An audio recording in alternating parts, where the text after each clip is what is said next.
And thanks for the organizers for organizing this session. I should start by saying that this is ongoing work based on co-authored work between myself and three of the people on this podium, starting from John to Carolyn over there. So even though it has my name on it, it's actually all of our work. And I think I start with a question. Is inequality of income high in MENA, and has it increased over time? And we would think we would have a simple answer to this question. However, the answer is we really don't know. And we really don't know because we don't have very good information on income. And there are very few sources that have reliable information on income. We do have quite a bit of information on consumption. And we can say something based on inequality of consumption, and we can say that it does not appear to be particularly high, and appears to be actually declining slightly over time, which is an answer that when most people hear, they get kind of upset because it doesn't fit with their prior about what's happening in the region.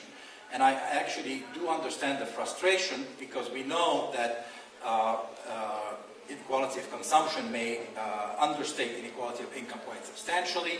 And we have also serious questions about the measurement of consumption, for that matter income, but of consumption is what we have in the upper tail of the distribution. We know that we're missing a great deal of the very rich households, but even not the very rich, even the 5 to 10% tail of the distribution. So we're probably sure that it understates inequality, but we don't know how the measured inequality does actually, in terms of over time, whether it affects also the trend. So here is the data based on Gini Coefficient, which is what most people are used to.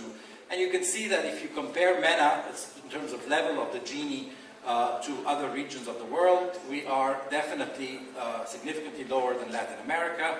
We are even lower than Sub-Saharan Africa, but we are on par with East Asia when it comes to Gini. And you can see the slight downward trend between the 1970s and the 2000s in the Gini. So, but this is based, the data in MENA is based on consumption. It's not necessarily based on consumption in other regions. So Latin America, it's based on income. So to some extent, we're comparing apples and oranges here. The other is, if you look at within Arab countries, again, nothing, the numbers are not, the patterns are not predictable necessarily. We have countries like Djibouti, Mauritania, and Tunisia have relatively high inequality. Who would have guessed? And countries like Egypt, Iraq, and Yemen have relatively low inequality. And again, a bit counterintuitive. So the question is, if inequality is not that high and not necessarily increasing, why has there been such an issue? And I'm going to paraphrase, as our Larry Diamond this morning paraphrased President Clinton to say it's about governance, stupid. I'm going to say it's about social justice, stupid. And how is social justice different from inequality? By the way, the person, what's written on their hand is social justice in Arabic, for those of you who don't read Arabic. So we're going to try and get at this issue of social justice using the inequality of opportunity framework developed by John Romer.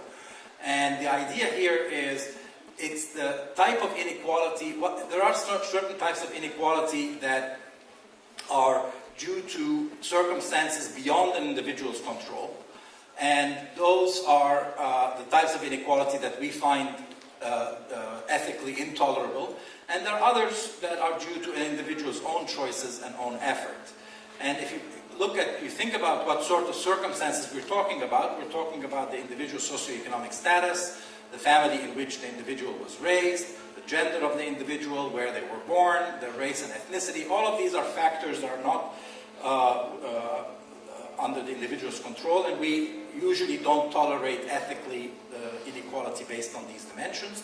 However, if inequality is due to choices the individual makes about how much education to get, especially in adulthood, what occupation to enter, how much to study, how hard to work, we think that that's justified and even maybe possibly desirable to give incentives to people to work harder.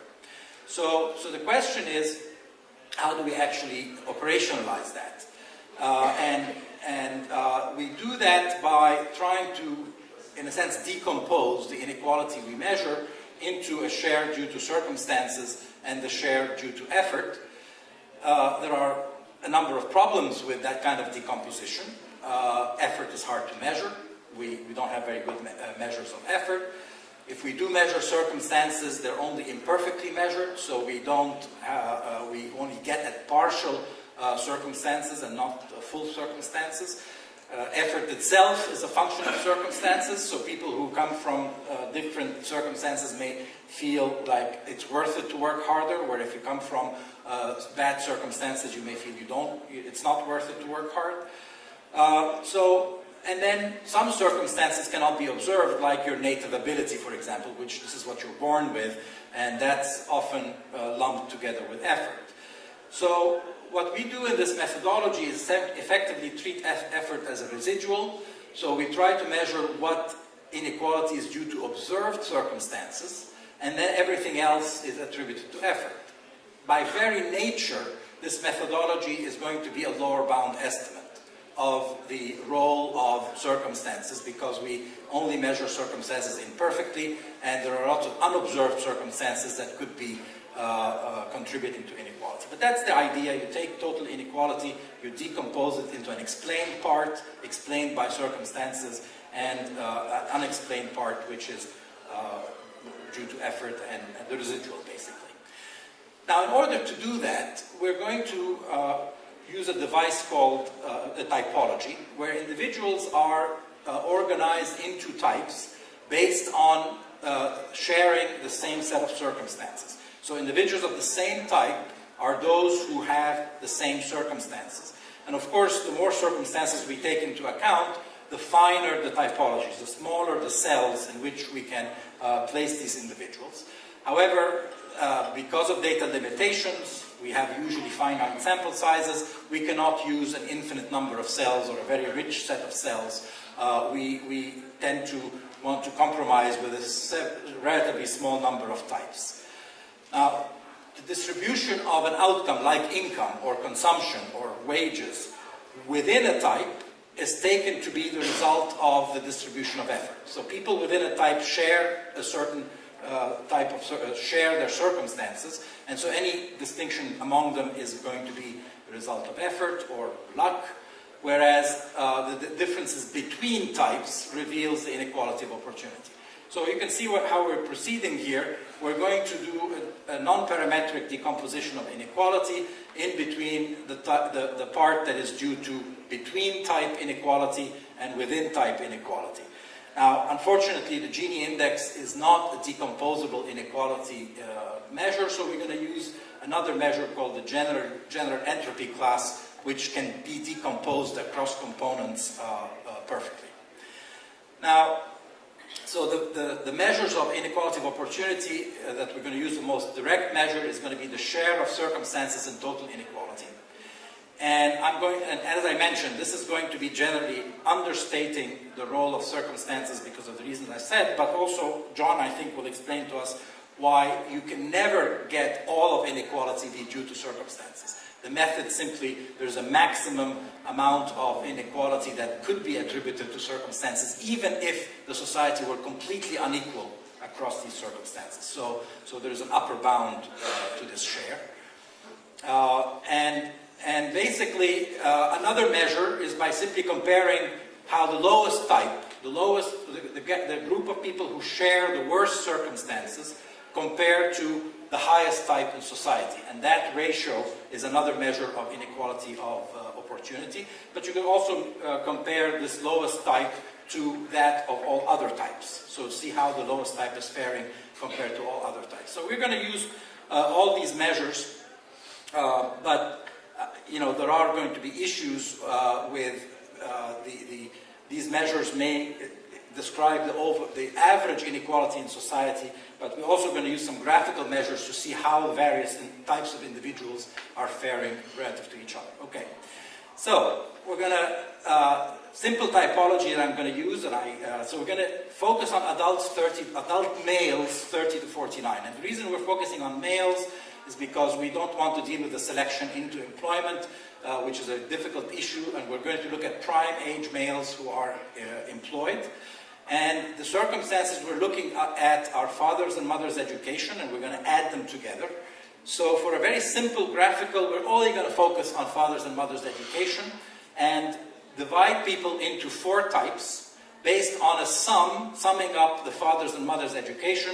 So essentially type 1 is both parents are illiterate, and you move up to type 4, which is both parents both have secondary education, or at least one of them has university education.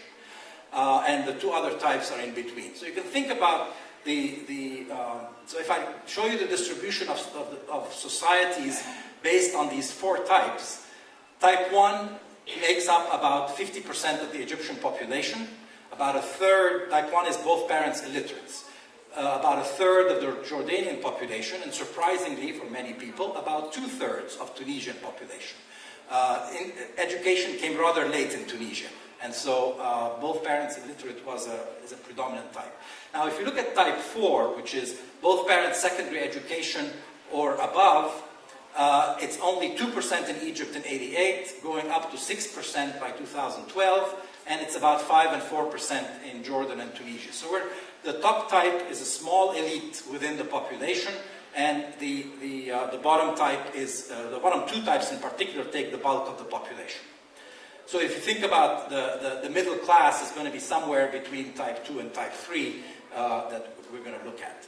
Now, so how have these people done? So if I look across Egypt, Tunisia, and Jordan in terms of the distribution of, this is wage income, you can see that in all of these countries, the 4th type, the pink line, is really quite far from the rest. So the distance to the right, away from the other type, these distributions, if you want to focus on the median, it's about where 0.5 is on the vertical axis, shows you the gap between the wage of the lowest type and the highest type.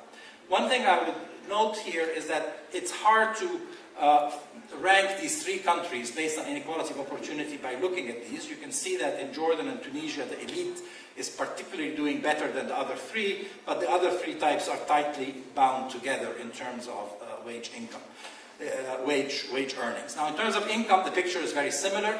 Unfortunately, we only have income estimates for Egypt in 2012 and Tunisia in 2014. We don't have it for Jordan, but very similar. So it's really how spread out these distributions are from each other that tells you about inequality of opportunity. Now, in terms of the second measure, which is how the ratio of the bottom does to the top, again, if you rank the 3 countries, Egypt is 0.42, Jordan is 0.45, Tunisia is 0.48. So based on this measure, you would say Egypt is less equal. The bottom to the top is the smallest share in Egypt. However, the standard errors on these estimates are such that we cannot distinguish among the 3 countries. There aren't huge differences. And if we look at the bottom to the rest, we also have the estimates are all within the standard errors, within the confidence interval. So if you compare the share of inequality due to circumstances across the 3 countries, again, it appears that Egypt is somewhat more opportunity unequal, but again, the standard errors are quite large. So our conclusion is that we're not able to rank these 3 countries in terms of, at this point, the point in time of the early 2010s, by inequality of opportunity. Now, these shares, as you can see, around 10 to 15%. So 10 to 15% of total inequality can be attributed to circumstances. And many of you will say this is low, but as I said, there's an upper bound to this share, which prevents, especially when you have few circumstances, that share to be very high. Now, in terms of income, again, our data on income is more preliminary. As you can see, that in this case, Tunisia is much more opportunity unequal than Egypt in terms of the point estimate, but very large confident intervals around the Tunisia income data. We're still trying to clean up the Tunisia data, so this may change as we get better data. Now, let's look at Egypt over time. Generally, we're interested in what's happening over time in a particular country. And here we're comparing 88, 98, 2006, and 2012. And it's the only country for which we have multiple data sets. You can see here that the type 2 and 3, the middle types, in 88 were actually quite far away from type 1 and closer to type 4. And as we move in time, type 2 and 3 are getting closer and closer to type 1. So in Egypt, you can essentially argue the middle class is eroding away. And this is something we saw in yesterday's plenary. There is clearly a tendency for the elite to remain where they are and the middle class to start moving towards type 1. If you look at over time what's happening, now in a period in which income was declining between 88 and 98, the middle class lost the most, right? 5.7% per annum decrease in income of the middle class compared to only in the 3% range for the poor and the elites. But also in the period in which incomes were rising between 98 and 2006, the middle class has the income rising the slowest. So the slowest rise in income was for the middle class. So the story in Egypt appears to be that the middle class is kind of coming closer towards the lower types, type 2 and type 1. Now you can see it to some extent in the ratio of the bottom to the top, where you can see the ratio has moved from 0.34 to 0.40, so has improved between 88 and 98, but then has more or less flattened after that. And I'm going to go fast. Now this is what the share of opportunity, the share of circumstances in inequality, again a measure, one of the measures of inequality of opportunity, and you can see that that share has declined in Egypt because we're looking at the entire distribution. And so essentially if you look at this, you say that's great. Circumstances aren't playing as big a role in inequality in Egypt, but what that's reflecting is that the middle education groups are becoming increasingly like the lower education groups. Because the elites who are moving away on the other direction are a very small percent of the population, they're not contributing to these shares as much. So if we actually use the Egyptian data to add, okay, what happens if your parents are richer in terms of assets? And we have panel data, so we're able to see what are the assets that your parents' household had, because we can follow individuals over time, and we can see that the richest, again, in terms of the fifth quintile of wealth, is the one that is quite the distance away from the others. All the others are clustered together. So it's an issue about the elites moving away from the rest of the population. I'm going to skip that. This is a graph showing you our measures of the bottom type to the rest compared to some of the poorer countries of Eastern Europe, estimates that John had produced. Nothing special. Essentially, we're about at the same level as these other countries. And this is a comparison of the share of circumstances to total inequality to some of these Eastern European countries. Again, Tunisia looks high here, but it's probably large uncertainty in the data.